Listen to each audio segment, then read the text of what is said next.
Welcome back to this 108-day Surya Namaskara or Sun Salutations journey. Today is day 88, and today we focus on something that is always present in yoga but often not fully noticed: the breath. In Surya Namaskara, the body is visible, the posture is visible, the movement is visible, but the breath is subtle. And yet, it is the breath that gives life to the practice. Without breath awareness, Surya Namaskara can become only physical movement. But with breath awareness, every posture becomes connected. Every transition becomes intelligent. Every round becomes a moving meditation. In yoga, breath is not just air going in and out. Breath is the bridge between the body and the mind. When the breath is restless, the mind becomes restless. When the breath becomes steady, the mind slowly becomes steady. This is why, in any sincere yogic practice, we do not only ask, "Am I doing the posture correctly?" We also ask, "Am I breathing consciously?" Because the quality of your breath reveals the quality of your inner state. If the breath is shallow, hurried, or broken, the nervous system is usually in a state of stress. If the breath is smooth, deep, and rhythmic, the body begins to receive this message: I am safe, I can relax, I can be present. This is where Surya Namaskara becomes powerful. Each movement has a rhythm. As you raise the arms, you inhale. As you fold forward, you exhale. As you step back and open the chest, you inhale. As you move through the grounding phases, the breath supports strength. As you return, the breath guides the body back to center.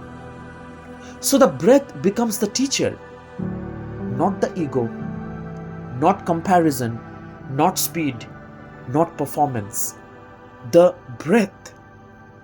If you are rushing, the breath will tell you. If you are forcing, the breath will tell you. If your mind has gone somewhere else, the breath will bring you back. This is why I call the breath the invisible teacher.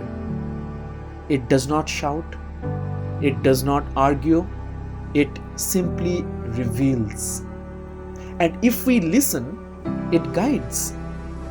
Many people today are living in a state of unconscious breath.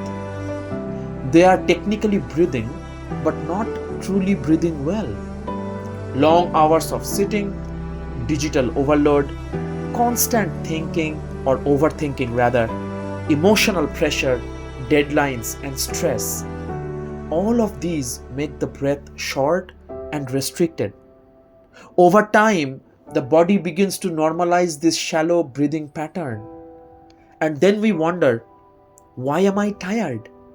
Why am I anxious? Why can't I focus? Why do I feel disconnected from myself? Sometimes the doorway back is very simple. Return to the breath. Not dramatically, not forcefully, just gently. Notice the inhale. Notice the exhale. Notice whether the breath is smooth or strained. In Surya Namaskara, every round gives us this opportunity. Every inhale becomes an invitation to expand. Every exhale becomes an invitation to release. Inhale, receive energy. Exhale, release heaviness. Inhale, open. Exhale, surrender. Inhale, rise. Exhale, bow. The rhythm is not only physical, it is psychological, it is emotional, it is energetic. Because life also moves like this. We receive, we release. We expand, we surrender, we act, we return. The problem begins when we only inhale in life. We take in more tasks, more information, more expectations, more responsibilities. But we do not exhale enough. We do not release. We do not pause. We do not empty. So the system becomes overloaded. Surya Namaskara teaches balance. It reminds us that rising and bowing are both sacred. Effort and release are both necessary. Strength and softness are both part of the path. And the breath is what holds them together. So today, as you watch or practice, do not worry about perfection. Instead ask, can I breathe through the movement? Can I allow the breath to lead the body? Can I make my practice smoother, not just stronger? This is a very important shift. Because when breath leads movement, yoga becomes graceful. When ego leads movement, yoga becomes struggle. And this applies beyond the mat. When breath leads your day, your responses become calmer. Your decisions become clearer. Your speech becomes more measured.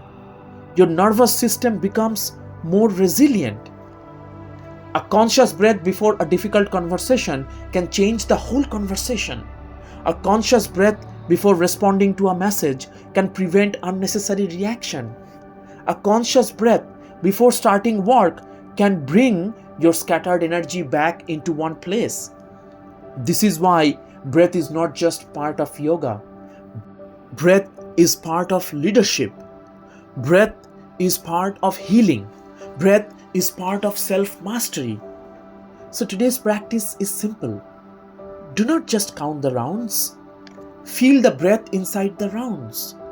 Let every movement become an expression of breathing. Let every inhale remind you, I can receive life fully. Let every exhale remind you, I can release what I no longer need. And maybe this is one of the deepest lessons of Surya Namaskara. The sun rises every day without hurry. The breath also comes and goes without force. Nature does not rush, only the mind rushes. Yoga teaches us to return to natural rhythm. So for day 88, let this be your reflection. Where in my life am I forcing when I could be breathing? Stay with this question today. Not intellectually. Feel it in your body. Feel it in the inhale. Feel it in the exhale. This is day 88 of 108 days Surya Namaskara or Sun Salutations journey. Let the breath guide the movement. Let the movement calm the mind. Let the practice bring you back to yourself.